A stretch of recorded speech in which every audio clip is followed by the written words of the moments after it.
This is a public service announcement. This is a public service announcement. What you're about to listen to may make you yell, shout, smile, and even laugh out loud. Youth baseball players, coaches, and fans join the S.L.I.D.E podcast crew on their journey to make baseball fun again. Hear stories from players of all ages, plus tips and tricks from coaches and scouts. Now, if you're ready, give us a loud play ball. If one of y'all hit me with a ball, you're all running foul poles. All day. And welcome back to the S.L.I.D.E podcast. Tabor, welcome. Did you get that? I did get that. Of course you did. You think you did. I think I did. It says, yes, we're 15 seconds in right now. So welcome back to the S.L.I.D.E podcast. We are live on location. And Jen, I'm used to having like air conditioning in my face. And, you know, I'm not spoiled. I know. So we're on location in Myrtle Beach, South Carolina at the Baseball Youth All-American Games. And softball youth. And softball youth, yes. So hanging out with some kids and sweating a lot as we're doing it. So, but we're on the home run field, Jen. So my first question for you is, are you going to take some swings today? I can't wait to do that and then when I try to get out of the bed in the morning, it's going to be like, nope, not today. Yeah, I know. Those little muscles that you don't think you need anymore when you turn 40 are going to be challenged today. Yep. Well, I really want to try to take some swings. If I don't hit one over the fence, I'm going to be very upset. Well, then you need to stand in the outfield. No, I can't do that. Well, if it makes you feel any better, our high school division only hits from 250. So is that home plate? No, so that's about 325. Okay. But so we go actually for our home run derbies, we go from the fence and we go back. So you're 250 feet from the fence. We want these kids to hit bombs. We want them to have fun. We want the excitement. So we just make it a little bit, easier, right? Yeah. But it's still tough, right? 45 seconds of just nonstop pitching. That's tough. Yeah. I like it. So Tabor, this is our second run at trying to get a podcast. I made the mistake, or I made the fumble first time that we talked, and we had an amazing conversation for about an hour and some change, and at the end of the recording, we realized that it didn't record. So yeah, we never take the blame. That's Zoom. We're going to blame them. That's all them. I completely blame them. Yeah. They even after the phone call, they sent me all this recap of the conversation, even told me what the conversation was about, and they said they had nothing stored. I think there's some conspiracy stuff going on with that. But I told you, it's my luck, man. That's just my luck. Well, look, your back's to the field right now, so I'm trusting you all. We're going to try to keep an eye out for They're throwing from the outfield now. It should be good. You should be clear. So, again, we're on the home run derby field, so we're going to hear some yelling. We're going to hear kids. Might even hear us do a little smack talk as well. So, I mean, I don't know. We'll see how they're swinging. So, but Tabor, so tell us a little bit about yourself. You're here at the tournament. What are you doing here? Yeah. So I'm the director of baseball and softball youth. I recently acquired that job about in January. So it's just been about changing culture, right? On the BY side, I just feel like we have a real good grasp on this is a family. This is what we do. Family has those tough conversations, right? Because relatively speaking, you're not going to make everyone happy, but I want to have those conversations so that way I can make this event the best it can possibly be. Yeah. And honestly, that shakes a lot of people when they're like, wait, you want my feedback? Yeah, I'm not here just for your money. I'm here because I want athletes to have a great experience. And being in the weeds is good, right? Yeah. You get to be alongside these kids. These are some kids that honestly I recruited 2 or 3 months ago that are now getting to play in this event. And I'm super ecstatic about how Myrtle Beach has turned out. It's very competitive from high school softball all the way over. We've merged 8th graders up to our high school division. That's actually been pretty good. Some scores pretty competitive. So really excited to get after bracket play tomorrow. Yeah. So where did baseball youth start? Where did that come from? So baseball youth took off in about 2016 due to a guy. He started this. He had a vision. They brought him in. And then softball youth shortly followed in 2019 once we were able to get those pieces in. And, shout out Alicia Walney for growing softball youth into what it is. Mm-hmm. Baseball youth hit a point in about 2019 to where it was a lot of turnover, guy after guy after guy. So we had no consistency. Director-wise. Yeah, director-wise. So we had a lot of year-to-year stuff. I came in 2020, right at that January mark, And now we're here. So Dude, it's the largest. Would you consider yourself a tournament company? Is that how you grade yourself? Okay, so we're definitely an event company, is what I tell people. Okay. that prides ourselves in baseball and softball. I mean, you just go down the list. One of my bosses is a D1 track and field, so she knows all about the events. The next one plays which one of your boss team? She was? Yeah, D1 track and field. So she. Her yet. Oh, okay. I did not know that. Yeah, so you got D1 track and field. Just on this field alone, you got 5 college baseball players, 2 being D1 softball, 1 being D1 baseball. I played D3 baseball. Another guy played JUCO. I mean, we just got a lot of people that have made some high-level marks, and, they want to stay around the game. They want to make a difference. And so it's been really phenomenal whenever you see someone play at that caliber come back and go, look, I want to make this the best experience I can make it for athletes. Yeah. So talk about that experience a little bit. I learned a lot yesterday just talking to Coach Aaron about like how I was like, so this is like invite only, and he's like, yeah. So talk a little bit about like how you get selected to be here, where you get your coaches from, that kind of thing. Yeah. So what's crazy is it's all about networking, right? And like that's what makes this job tough, but it makes it fun. Is you just got to learn how to network. So in terms of players, we have a couple different ways. The most common being video nominations online. This is where you go to baseball-or-softballyouth.com, nominate your athlete. Well, then we're going to hit you back with some verbiage of, hey, I need this. I need videos. Now, can people misconstrue videos? Of course, right? Like you can take 45 minutes to shoot the minute that I need. Right. But of course, it's video. Oh, actually, I hear the dings behind me. But I'll keep an eye on it. Yeah. So we have pretty much a lot of video nominations, but where it gets really cool for me is we run our youth baseball and softball nationals. We run our youth World Series, softball youth World Series, and we actually are all tournament team members receive an automatic invite, and they receive a discount of about $100. Okay. So you're taking some of the best players you see from here, and then you're merging them with some of the better players you see video nomination wise. And I would say this, I don't care who does it. I don't care what name they put on it. At the end of the day, I know we run the best experience for athletes. Yeah. I mean, now I'm in.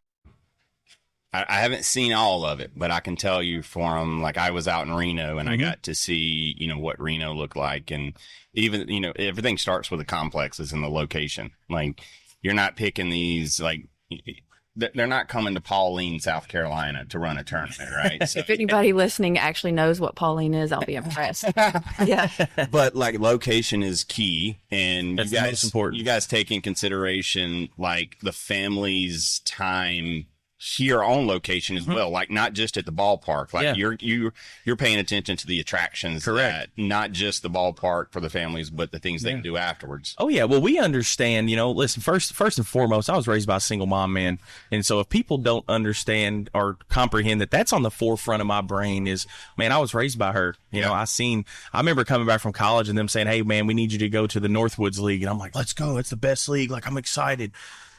Here's $100 check table. You can go play at the local youth league. So like I take those things into consideration. I understand a lot of these families use this as a vacation. Like, well, let's just go on vacation and, heck, you play baseball or softball. We might as well just do that too. And so that's always on the forefront. Myrtle Beach is it's Myrtle Beach, man. There's everything. I mean, you have 975 putt places you can go to. I mean, just so. Is that a real number? No. Okay. No. But it seems like it does. Yeah, at least 975. At least. And so you got that, and then, we could start from the top, right? Like Reno, you have the beautiful mountains. Reno Tahoe is gorgeous.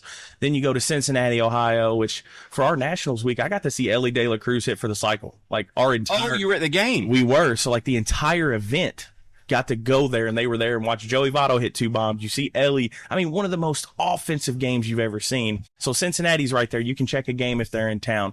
There's just so much to do in Cincy as well. Like I just genuinely do enjoy that area, especially this being our first year. Well, then you got Ocean City, and I'm a fan, man. Like if you're a seafood guy and you can go about 30 minutes away and you're going to go to the beach, Texas is Texas. Everything's bigger in Texas. You can just go down there. Got back from Texas. I love Texas. Texas is my place. I love it so much. And then Panama City Beach, we all know that's an attraction. It's a little bit expensive to get there, but it is an attraction. Then like I said, we wrap it up with Myrtle.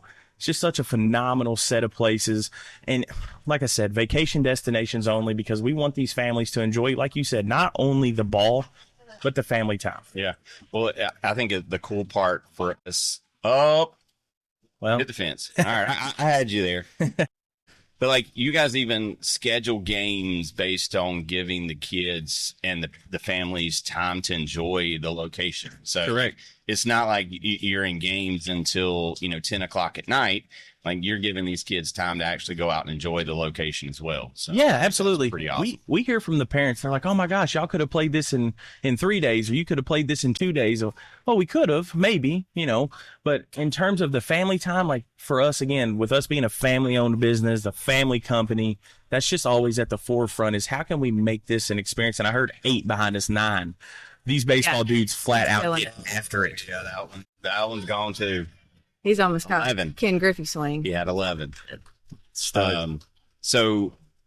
I think that's the thing. Like, so what makes this different than the traditional? I mean, outside of the experience, the location, this is an individual style tournament. Yeah. So I know Jenn had asked, like, so where do the coaches come from? Because some parents, like, my baby's got to have his coach because he ain't going to play well if he don't, exactly. What is that like? So, the best comparison that I can give people is that it's a showcase-like event. And I'm not saying we're going to have browbeaten college coaches all out here, but this prepares these young ones, and I'm dealing with it right now, is these kids that played for me when I first came in at 9, they're now 12 and 13, realizing that recruiting is important. Yep. Now when they go play in that showcase event at Baylor, or they go play in that showcase at Ohio State or South Carolina, wherever it may take them, they're ready. Yeah. And when I say they're ready, they're going to be ready to play with guys that they've never met. And that's what this event does. This allows you to play with people you may not know. And, I tell people all the time, and I challenge them, hey, bring one buddy, but don't come down here with 4.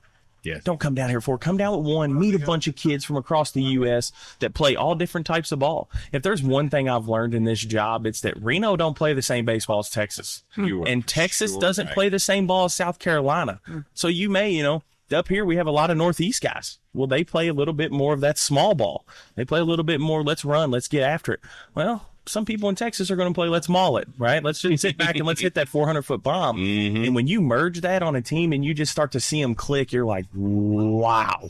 That's one of the things that I've realized so much since doing this show is baseball throughout the country is significantly different. Oh, yeah. Like it's one thing to say it, but like even SoCal, like baseball in SoCal, they got kid pitch at 6U, like in some areas, and those kids can throw strikes. So, and we can't even fathom that where we're coming from in South Carolina. Like, not 6U around here. We're trying to get just coaches to throw strikes at 8U. So, it's a challenge for us, but man, I think it's so freaking awesome, man. And watching these kids, I'm gonna tell you, dude, these jerseys are freaking amazing. Yeah. I want one of these jerseys. I was over at the merch booth earlier and I was like, y'all have adult versions in those All-American ones? We do. You guys have it going on, man. Yeah, man. Shout out Stinger Sports. I'm going to give them a big shout out really quick, man. They are phenomenal. They've been nothing but pleasant to work with. We actually already have our Panama City and Arizona jerseys made up, so we're going to go with the Padres colors, but we put our own twist on it. So should be super exciting. Panama City and where? So Panama City Beach Elite and then Mesa, Arizona, our elite events at the end. So we're going to be pink, yellow, electric blue, and yellow. So it should be exciting. That's kind of like the Miami Knights kind of look, like the Heat when they do their Miami Knights jerseys. So we actually stole it from the Padres, their Connect jerseys. Oh, yeah? Okay. Stole it from them. What's baseball like in Arizona? It's hot. It's hot, but, man, they just play. Yeah. It's dry heat they play. And this will be my first time going out there. We go to California, we go to Nevada. This will be my first time in Arizona, so we're just looking to go down there, set the standard, because honestly, that's what we've done in Panama City Beach every year for that baseball fest is, year 1, we went in, we dominated, we set the tone. Year 2, got a little more difficult. Year 3, we bounced back, and honestly, it's just good, right? Like these types of things, though, and these type of events are good for the sport. Yeah. Because I do bring studs, and I do bring talent. So now Jenn from South Carolina, I got to bring some studs. Yeah. Or I'm not going to compete, and this ain't going to be a fun week. Right. So it's been a blast, man. Like baseball youth and softball youth, just the direction they're going, the athletes that we're getting. And honestly, we have 2,000 athletes this summer. Every one of them are hunting the elite. That's what they're all here for. Well, so talk about the elite just a little bit. So how does that process work? Because now Panama City is elite, right? Correct. And Panama and Arizona is going to be the elite. Yep. Okay. So elite, you come here, the only award winner. So we give 4 awards on every team for All-American games, just to kind of make it a little bit more individual. Team MVP, Silver Slugger, Defensive Wizard, All-American Ace. Okay. Before, we used to give every award winner an elite invite, but we've also hit the point to where we have our database. We've hit that point of we need the studs, we need the MVPs. So team MVPs are the only ones guaranteed an elite invite. After that, we reconvene with coaches. Okay, I need at least 3 tools of the 5 tools of baseball or softball. Hit for power, speed, running, throwing. Yep. If you have 3 to 5, you're considered elite. Clearly 4 or 5, you're going to be elite. But we need those people that they can run, they can throw, they can pitch. We just need multi-purpose athletes. You know, just being able to hit it doesn't do us any good anymore. Being able to just throw it doesn't help us anymore. So now you mean to tell me, hold on, I got to stop you there. So if my baby, not really my baby, but if my baby has only ever played the infield because I wouldn't let my coach put him in the outfield because how dare you put my son in the outfield? Does my son benefit from that? Like, no, you don't want that. No, and that's what's a great conversation as I have with these athletes, especially in All-American games where, you know, we do guarantee playing time at that primary position, but let's be real. Everyone's best player is their shortstop at this age. Yeah. And then when you get to college, you realize that shortstop and second baseman end up in the outfield more times than not. Mm-hmm. And so being able to be flexible in positions and play here and, oh my gosh, my catcher just went down. Well, I can catch. Perfect. You know, that's the athletes we want because we only allow 12 a team. You know, we don't go down to places with 15 or 16 kids on a roster. At most is 12. Right. So, I mean, and there's times there's 10. So, I mean, you're sitting one guy every inning. You got to be able to play it all, baby. You got to be able to play it all. Utility, move around, be flexible. But, you know, the cool, like, well, not the cool, but like, you got to come here knowing those positions because you don't have a training session like when you get here and say, well, here, you might play here, you might play here. Like, there's a good chance when you get to this field, you're going to play about everywhere. So, How about that coachability portion? Oof. Coachability and just attitude on the field. You know, I'm not going to give names, but I can give an instance already this summer to where, you know, a parent reached out to me mad, super mad. This is the worst thing I've ever seen, blah, blah, blah. Keeps going at me. Okay. Daughter gets a lead invite. Well, now it's, I hope you haven't I hope you don't have hard feelings toward me. And I was like, you know, I just reached back out to him. I told him, I said, look, man, I'm be honest. I heard your girls are phenomenal. I heard they're great kids. So I'm not going to hold your conversation against them. But parents, this is more parents, and then I'll get into coach. But I want good people around me. Absolutely. I don't need people that want to come at my throat. I want everyone to understand I do what's best for the athlete. right. At the end of the day, that is all I care about. If your athlete is happy, if your athlete is having a good time, I don't care about adult feelings. And 9 times out of 10, when I get that good parent and I get those people that let me coach their kid and coach them hard and know I love them, it's the recipe for success because it goes right into coachability because that kid can listen and he can take me, dude, what are you doing? And he knows I'm going to put my arm around him. I'm going to love him. But if there's no repercussion for something you do wrong, how are you ever going to learn? Right. I can't just pat you on your, it's okay, baby. That's not how the world treats us. It's not. And I'm really hard. I mean, I am softer on the SY girls. I'm not going to lie. I do have a soft spot. I have 7 nieces. So for me, that is my soft spot. But my BY boys know you better just take it. I think we just got a T-shirt idea, though. I don't care about adult feelings. I don't. Yeah. That's a good one. It's a T-shirt right there. Gotta write that down. I don't care about adult feelings. But you don't. And that's the thing is once you take the adult feelings out of it and you genuinely go and ask your kid, what was your experience like? 9 times out of 10, the girl that you're complaining that you say isn't very good, that's the one that your daughter's the best friends with. Right. Or your son's the best friends with. And you're like, wow, these kids are here because they want to play ball. They have one common goal, and that's they love the sport, and they just want to compete. Well, you know, and I think it helps the kids today with social skills. You bring them into an area that they're put around people that they're not familiar with, they're strangers to some degree, and they learn how to adapt and adjust. And I think That's like the best thing for the kids today. Because, I mean, first of all, we got them off their phones. Yeah. You're texting there, right? So got them off their phones. We've got them, out playing some ball, and we're getting them to engage with other kids their age and new coaches. And, because I see it in the rec ball world. I've probably been that parent at some point in time. And if you know me out there, you've probably heard me complain about it at some point. But, coaches matter to me, especially in the rec league where we come from, coaches matter. But once you get to this level, like, you guys bring in good coaches to take care of these athletes. So, like, where do you get these coaches from? Yeah, so specifically here in Myrtle Beach, we have a great contact where he just knows tons of college athletes, tons. I mean, I just can't speak enough phenomenal things about the people that Hunter Ives brings in, and they just know the game, and they are genuinely here for the kids. So, like, first and foremost, we're going to look for that college athlete. And before anyone browbeats me, I understand not all college athletes are the best coaches, but it's someone for your kid to look up to, someone for your kid to go, you know what, I played for this person. I think back to 2021 or 2020 in Orlando, and you have Georgina Corick, who is now a professional softball player. You got Hope Troutwine, who is in Texas, who one has struck me out, but even bigger than that, she's coached our girls. We've had Janae Jeffersons, like the people that SY has put in front of their athletes. And then you go on the BY side with Matt Joyce being around our guys, a professional athlete, 14-year-old player. And then just tons and tons of D1 athletes. Like, who better for your kid to play for? And that just genuinely comes from us building the network, us building connections. Grant Nip, who he plays at Campbell, they were a top 25 team all year. He's been at two of our All-American games. He was in Panama City and Cincinnati. So like I said, who better for this kid to meet than these guys that they've done it?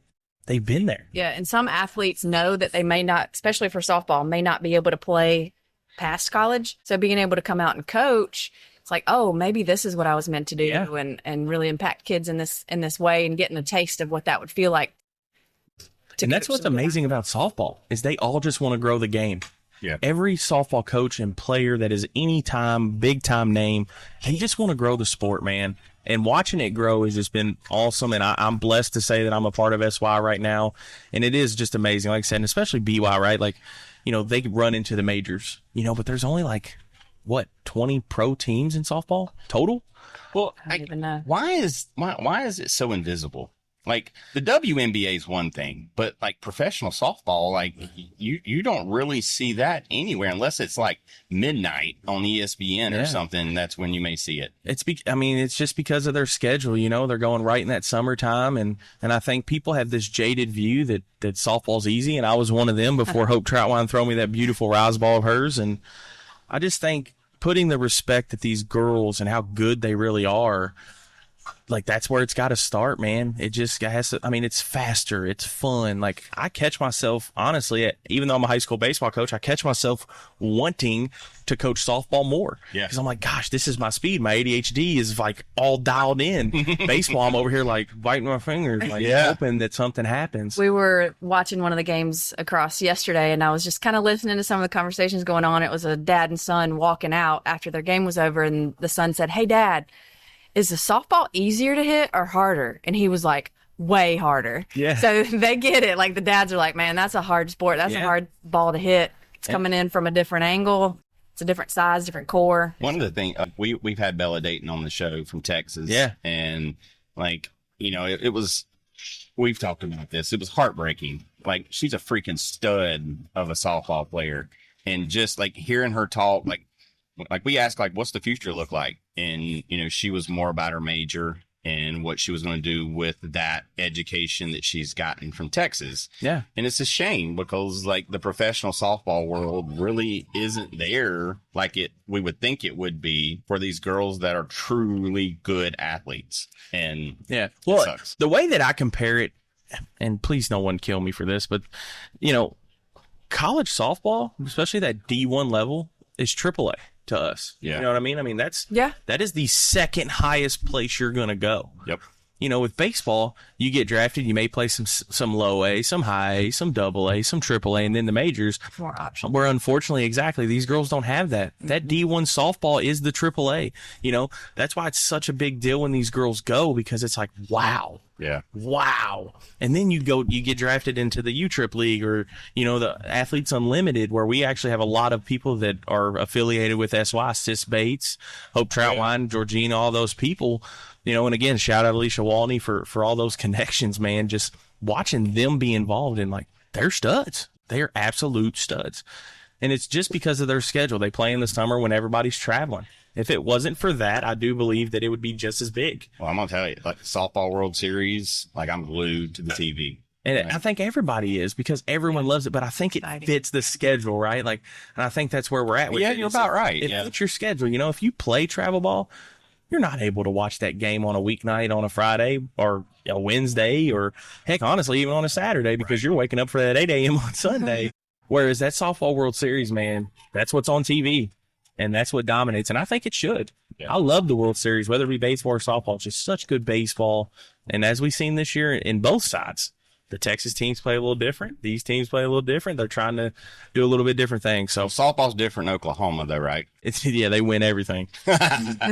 Maybe it's supply and demand, because, like, maybe as these kids come through softball youth, just specifically softball youth, the Little League World Series it's on right now. Yeah. We were watching it last night. So hopefully the supply will be larger of really, like, high level athletes, and maybe some of those pro teams will be created by an organization, whereas there just wasn't, because I don't think Little League World Series for softball was a thing when I was growing up. I don't remember as much television coverage of Softball World Series last year, even as much. Like, I remember baseball being on. Obviously, baseball is usually always on, but I don't remember as much coverage for the softball side last year. So, yeah, I think it's just a little different, and honestly, it's just because that game's different. But what people don't understand is those kids playing in the Little League World Series or the Softball World Series, they still play travel ball. Yeah, they just have to abide by different rules in this one facet. So, they can't lead off, they can't do that. But it is what it is. It is what it is. It's still good baseball. Still good softball. It is. I've asked Jenn this multiple times, and I think Allie, we've had the conversation as well on the show. Is so you've stood in the batter's box against one of those pitchers, huh? Dude, I've never. I would love to have I just want to see it. So, and I can get that this weekend. We can probably make that happen. Yeah, I can definitely find a high school girl out here that would definitely love to throw it to you. Moke him. Oh, dude, and so first off, I called Allie Hunkovsky, which is my old boss. She's no longer with us, but I call her and I said, okay, you recruited this girl. What is the scouting report? Right. Don't swing at the rise ball. Okay, well, first off, what the heck? Oh, so you did a little pre-work before you got in the batter's I always do pre-work. Okay. That's stupid. And so she's like, don't swing at the rise ball. It's going to start at your belly button and it's going to end at your chin. You don't have enough time to I said, okay. Make a decision. So get in the box, and I'm thinking one swing. I'm not thinking, I'm putting it in play. I'm not thinking hit. I'm thinking if I hit this son of a gun, it's going over the fence. Yep. And the first pitch she throws me is that rise ball. It starts in my belly, and I'm like, I'm going to kill this ball. And then as I'm swinging, you just see the ball go right above my barrel, and I'm like, I was told to not swing at this, and I can't stop myself. And your eyes got big, huh? Dude, and then she threw me a fastball at the knees, which, first off, I'm a baseball guy, right? I'm used to that downward trajectory. Yep. You're really going to have to beat me on that low outside pitch. Right. Softball? Girl, boo. No, it doesn't move. Right. It starts at her knee. That's her release point, and then comes in. And stays there. Yeah. So literally I did one of those, like, pow. Yep. Wait, that was the pitch? Strike two. Yeah, and I'm like, gosh. My claim to fame is that I hit a changeup pop fly to the second baseman. Hey, well, at least there's no telling. Like, it's been so long since I swung a bat. That may be as bad. Honestly, that may be better than I would do. So I caught in college. So calling pitches was so fun. I mean, you just buckle people. Yeah. My college, the college pitcher that I caught the most had a killer screwball. Oh, yeah. So it starts out in the middle of the plate, but ends up on top of your hands. Yeah. And they just, yeah. Yeah, the more I've been around softball, I just understand, like, there would be things that I yell at my cousin about, when she played, and she's about 24, 25 now. that I just have to go back to her. I'm like, I'm sorry. I was like, what? And I was like, yeah, I get it. I get it now. This is a lot. What those infielders on softball though? Like, I mean, what's the base distance in softball? 60. So You're pitching from 43 feet and you're running 60. Softball is tough. So hot corner at third base, like, man, You got to be ready for it's anything. super hot corner. Yeah. Oh yeah. Like, I mean, baseball is one thing, but So why in baseball does nobody drag bunt? That's a question that I have. Why is there no drag bunting or slap hitting in baseball? Well, Ichiro was successful in it. yeah, he was. I remember So that. one guy. One guy. I mean, because it's not cool. No, You don't Is look that why? cool. Okay. You know, I mean, I think Shohei's got to do it before it becomes cool, I think. You know, yeah. Well, I just think the biggest thing is small ball isn't a cool thing to do. And I think we realize in the SY or softball youth game, softball specifically, right? Like, it is cool. Mm-hmm. You move runners over. You make people happen because the bases are so short. I want to put the pressure on you to throw it. Yeah. 90 feet, you lay down a bunt and you ain't fast. I'm throwing you out every time. True. So, you know, I think back to my high school. We teach our guys that drag bunts, push bunts, Do ya? sack bunts. Yeah. You know, at Manual High School and where I came from, Eastern High School, I mean, and that's where I learned it was from Coach Graves. He, you know, I mean, different signs for every different bunt. And I'm like, why do we have this? Well, then I see it. And we may have only used it 3 or 4 times in a year, but you see it happen and you're like, okay, Yeah. let's go. But I mean, it seems natural for a left-hander to pull a drag bunt, you know, Yeah. and just pull it right and just drag it right down the line. Yep. And that's what we would teach them. Just Yeah. drag it down the line. Yep. Yeah. Because I mean, now, because with that being said, now the catcher's got, you know, the runner is now in his way. And so he's got to take the proper angle to throw it Yep. at first. And so, you know, now the runner becomes a part of the play. And if there's a runner on third, catcher stays home. Yep. So they're not even going after it. Makes so much It's a dead spot. Yeah. You would think that. But see, I'm the coach that I trade outs for runs. I'll let you have your little run, but I'm going to take that out. Right. And I see myself now coaching more up tempo, more at a pace in the game of baseball, kind of projecting the softball mindset on them. Yeah. I just need to run a game. You know, our team ERA last year was 1.81, and I told our head coach that if we get a single, you better bunt him over. And then you got to bunt him to third, and then we better hope somebody gets a hit. Right. But that's more of the softball mindset, right? Like, just get them to third in any way possible, and we'll figure out a way to score them. And so I've honestly, like I said, I've seen myself transitioning that more into the game of baseball that I coach. Yeah. It's because it's fun, man. High octane. It's a blast. And not everybody's made to hit bombs. So, like, utilize that short game a little bit. What do we know? What do we know? What do we know? Podcaster. Yeah. There's a baseball right there. It rolled over here, so we're still safe. There's a grounder.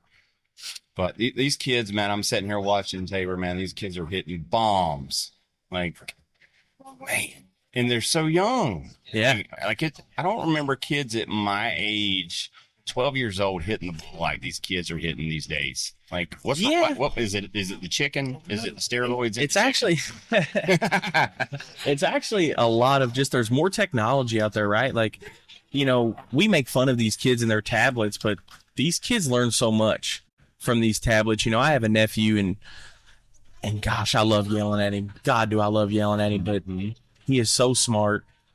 And I could be like, hey, go watch this. And it doesn't matter if I explain it to him 100 times, but if I tell him to go watch that YouTube video, he gets it. Yeah. Just gets it like that. And it's just a night. I remember telling him, like, hey, go watch it. I said, go watch Derek Jeter swing. We need to learn how to hit for contact. Boom. Next day, he's standing like him. And I'm like, okay, maybe we didn't want to do that. I just meant more of the swing. But, like, these kids just are visual learners at this point, and that's where I'm at, is like, you know, and then I've seen a dad yesterday. He's literally records his son. He gets out. They come back over and instantly goes to his phone, and they're watching it. Like, there's just so much technology out there, man, that, like, you're not going to make a mistake. And if you do, it's easy fix. Well, and there's resources on YouTube that are very knowledgeable. There's great coaches that are putting out great content that really can help these kids if you find the right ideas. I mean, you know, yeah. And there's a good, solid base for building practices, too, for coaches. For sure. Well, people need to realize coaching's just a bunch of stealing. Well, yeah. You're just like, Yeah. Well, I told my kids that this year, you know, because I remember we got into it and they said I was dumb. And I was like, okay, because this is my first year at this school. And I remember telling them, you know what? Is the coach from Florida stupid? Because he's doing the same thing. I said, because he's doing the exact same throwing program I'm doing. Was this guy goofy? Well, this is where I stole this from. I said, nothing I know is anything that I've created. Everything I know is I stole it from somebody else. That's right. And whenever I think coaches need to really admit that, right? Like, oh, there they go. Oh, that was a big one. Her baby. What's her baby out there? That must have been her baby. Their baby, my baby. He was the best one out there. Really? No, that's just her opinion. Sorry, I thought you were serious. But yeah, I mean, there's so much out there, and a good coach will be humble enough to say, you know what, I don't know it all. Let me go let me research and find cool stuff for my kids to do. Yeah, so, man, like, and I mean, learning from you, learning from her, learning from this game, learning from cricket. I don't care how you learn it, but there's just so much out there to learn, and I think that's truly where the tablet comes in. And honestly, most of these parents, I see it all the time while we're here is, look, I'm watching your brother play. Take this tablet. I don't want to hear from you for the next hour and a half. I'll get back to you in a second. Right. All the time. That's right. Be quiet. I think I'm guilty. I'm probably guilty of that too. Whatever. Yeah. I think we all are to some degree. I'm not. No. I have no kids. Oh, That's the only reason. You're just a big kid yourself with your own tablet. Yeah, I'm on my Here, own tablet. Take this tablet. It's going to be quiet. Man, well, dude, we wrap up the tournament tomorrow, man. What do you think these next 2 days are going to look like? Who's the big eyes or who's the big talent that we need? Honestly, I mean, I would keep an eye on that high school softball division. It's actually really fun to watch. I mean, there was a lot of talent over there. Scores have been fairly close. And also our 29 and 30 division in baseball. A lot of elite kids over there. Chandler Quessenberry, Colton McKinney. I mean, Rocco Teresa. I mean, I could keep going. I mean, there's so many kids over there in that 29-30 division that have already played elite. And the cool thing for them is that they're coming back home. Yeah. They're coming back to the roots. They're coming back to where it started. So that 29-30 division should be very competitive in baseball. And then that high school softball division is going to be really, really fun. Yeah. Have you had any skirmishes or any issues here where umpires are, to blame for everything? Do you have that a lot? Actually, no, not at this event. We haven't. And I mean, I do credit our South Atlantic umpires. Yeah, I do credit our South Atlantic umpires. I mean, they do a great job down here. They just go, and it's easy. And honestly, we're at that point of the summer where parents are ready to get home just as quick as we are. They're like, gosh, this is the last event we got to do, and then we're home free. So, no, I haven't had a whole bunch down here, but of course, everywhere else you go, it's always the umpire's fault, right? Oh, of course. It's always, no way. Another T-shirt. It's the umpire's fault. Oh. Whatever you say, Blue. Yeah. Whatever you say. That's already done. I got So, actually, I squished it, but I'm sitting over here at field 3 at an 8 a.m. game, and Dad's behind me just, that ain't a strike. I mean, he's not saying it very loud, but just loud enough to where I can hear. Yeah. Well, one of the moms I know is in front of me. I get up and I said, I now know why I don't sit in the freaking stands. And the mom that was sitting next to him just got big eye like, yeah, I know who he's talking about. Like, and that's why I go sit in the stands. I want to hear what you all say. Yeah. But then the minute I start listening to him, like, you know what, this is why I'm not in the stands. I'm going to get out of here before I say something. Because at the end of the day, for all American games, come here for fun, be ready to play ball, and be ready to just have a vacation. Yeah. Everyone gets so caught up in the wins and losses. And heck, I've coached in these events. That's what makes it cool for me is I was a part-time guy. I was a part-time coach. I traveled with them, and then now I'm working my way into a full-time role. But I was 0-3 every time in pool play. I don't know that I could tell you I won a pool play game. Oh, yeah?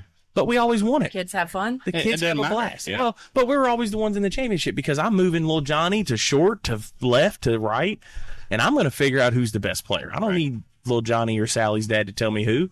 I'll figure it out. Well, we're 0-3. We're terrible. Okay. Pool play. Yeah. Well, pool play doesn't matter. Ball girls. Another T-shirt. Ball girls went up to Cooperstown last week. Their pool play didn't go well. And then they got on a tear. Once like the real game started, they went, they won 5 in a row. And, it helps when you have someone hit 9 bombs too. Man. Well, so Ashland hit 8-9.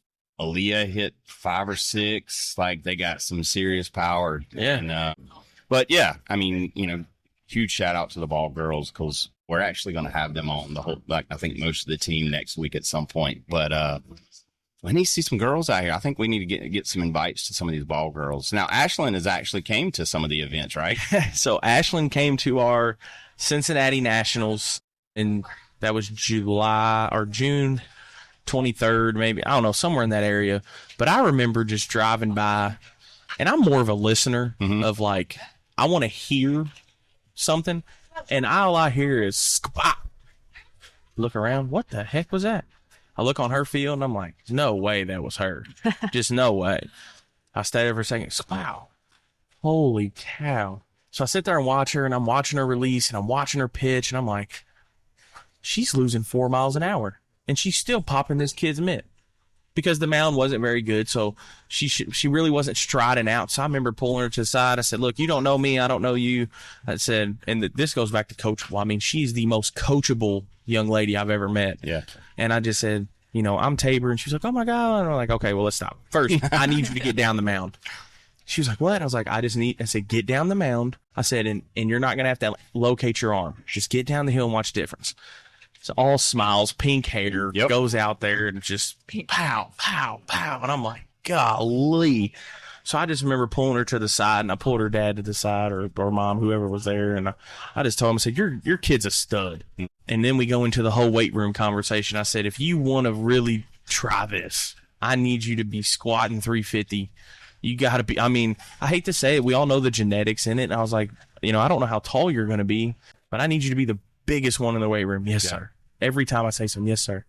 Yes, sir. I said, I want to see you play for Elite. Yes, sir.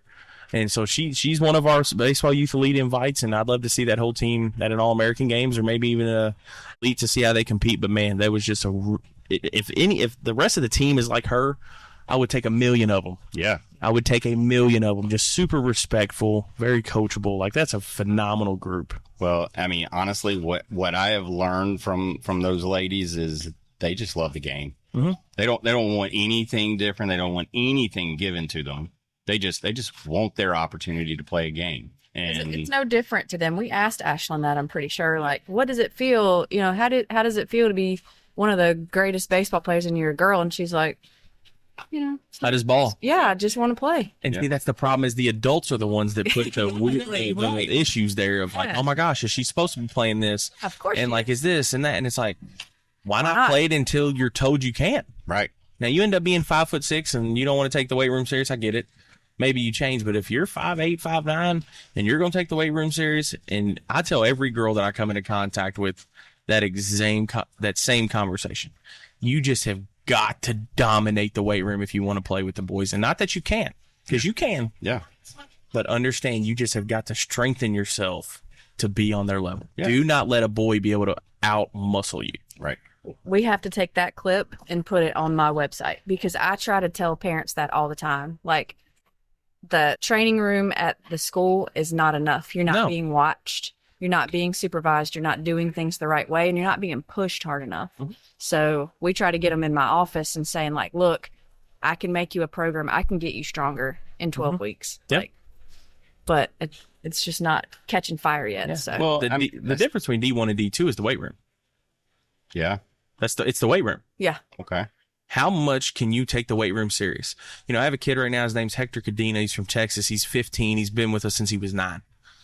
His uncle is just an absolute bodybuilder. Yeah. Dad's jacked. Mom's jacked. Well, guess what this kid's going to freaking be? Yeah, jacked. And he's 14 years old, and he's playing with 18U. Already getting college looks. And I attest that to he lives in the weight room. You can go look at his Instagram story. I promise you, at any point in the day, I think he's homeschooled, honestly. Like, that's how much he's in the weight room. He's just living in the weight room, and he's huge, man. Went from little T-Rex arms to this dude is jacked. And he's hitting like 700 this summer. In 18U ball as a 14-year-old. Perfect time. Like, you got testosterone just pulsing through your veins. Yes. Use it. Build. Get a good solid foundation. You'll thank yourself when you're 40 and you still have those muscles. Oh, yeah. Yeah. I'm not happy with myself then. Me neither, but it's okay. Yeah. Listen, I liked buffet lines more in college than I did the weight room, and it showed. Yeah. You got that good foundation. Yeah. I do got a sturdy base. He was building foundation early on, so. Man, I didn't take the weight room serious until I became an adult. So honestly, let me tell you, if there's any kids out there, because I felt this way as well, like I'd go in the weight room and I'm watching these dudes like bench, at high school, they're benching, at minimum 135, they're hitting 200, 250, squatting this crazy amount, and I couldn't do it. And so that prevented me from walking into that weight room as much as I needed to. Mm-hmm. And honestly, like, there's so many people that, like, nobody's in there watching, nobody's in there judging. You get in It's there, you versus you. yeah.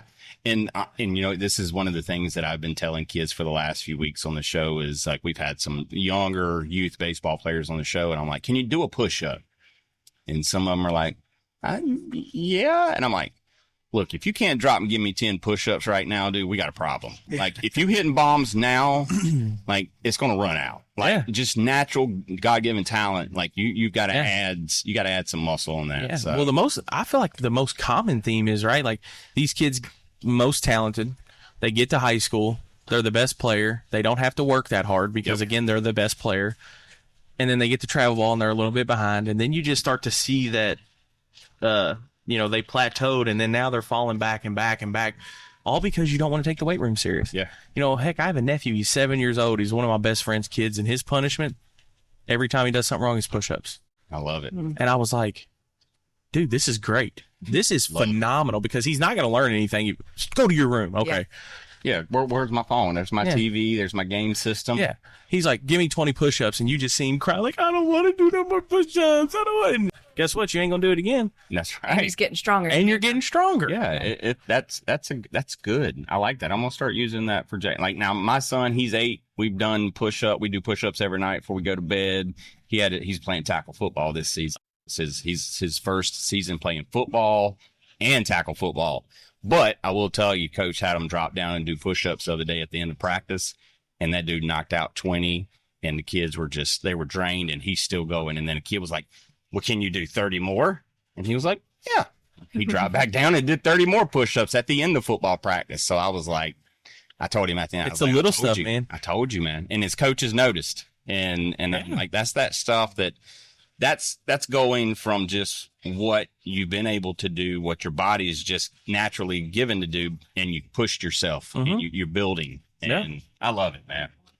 I love it. Well, how's your schedule looking, man? I don't want to keep you long. I'm good. I'm good. I ain't got nothing to do right now. I think this is what I'm supposed to be doing. Okay, awesome.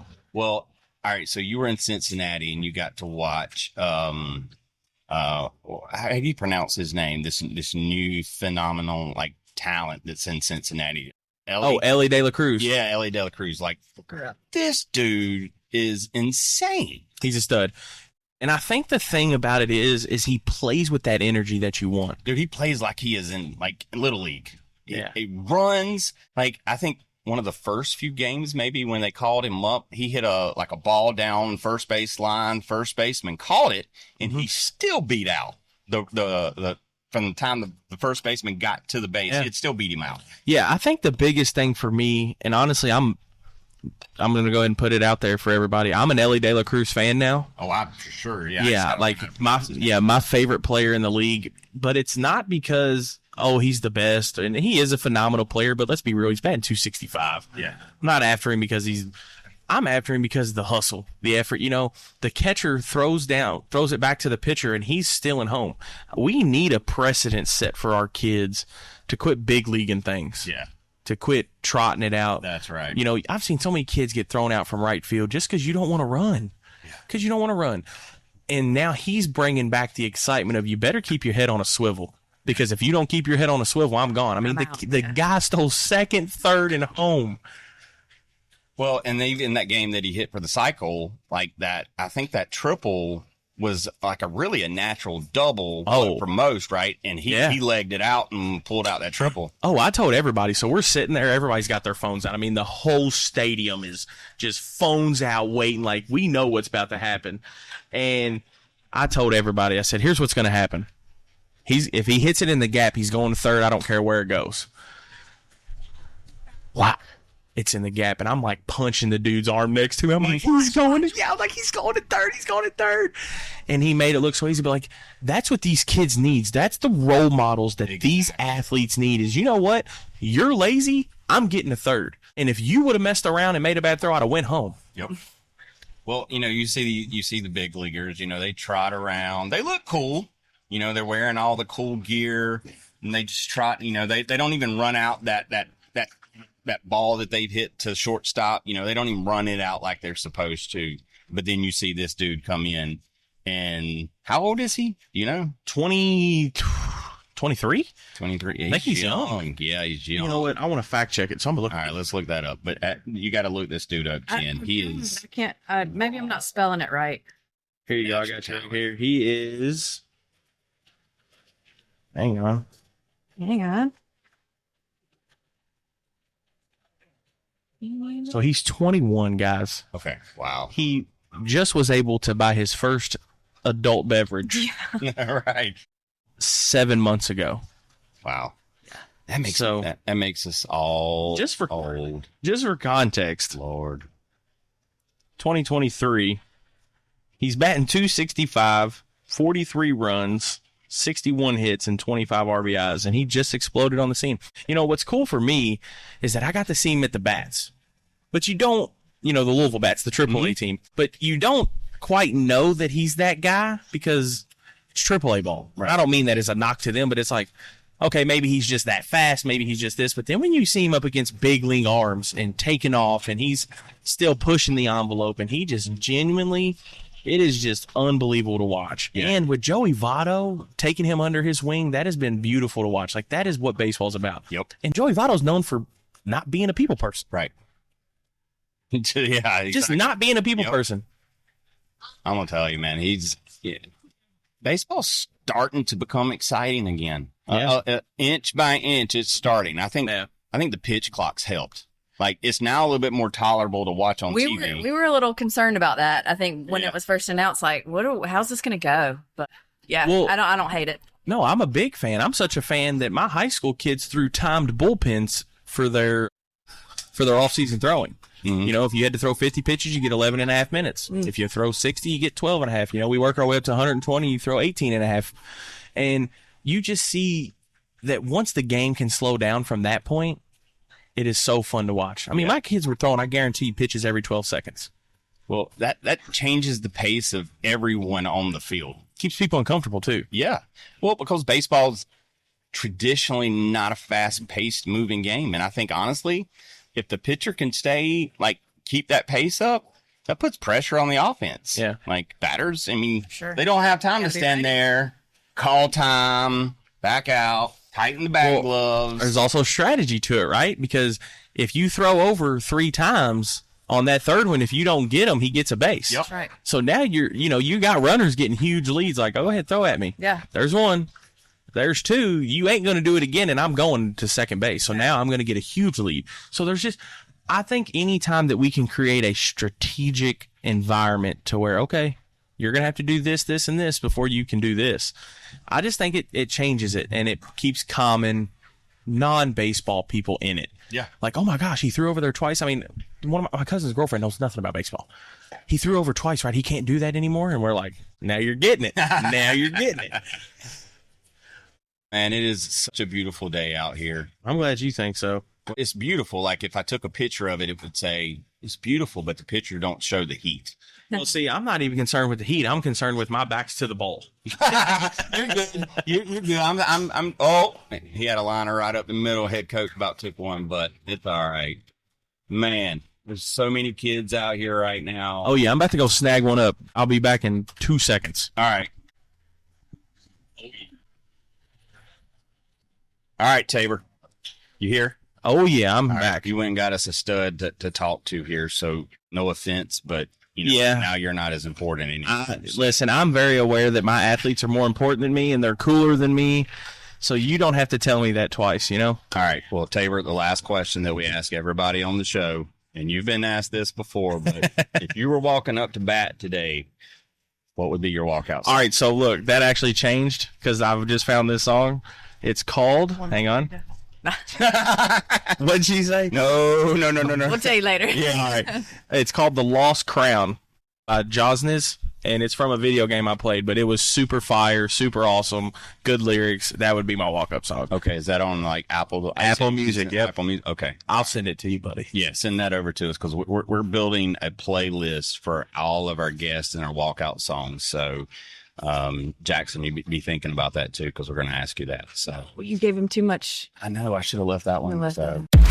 We thank you for toughing it out and pushing through. Now, let's go teach the world great sportsmanship, leadership, to go inspire someone through your dedication and excitement for the game. Make sure to smash the like and follow button on all social media at the S.L.I.D.E Podcast Show and the S.L.I.D.E Pod on Twitter. Plus, leave us a review and feedback. Until next time, we'll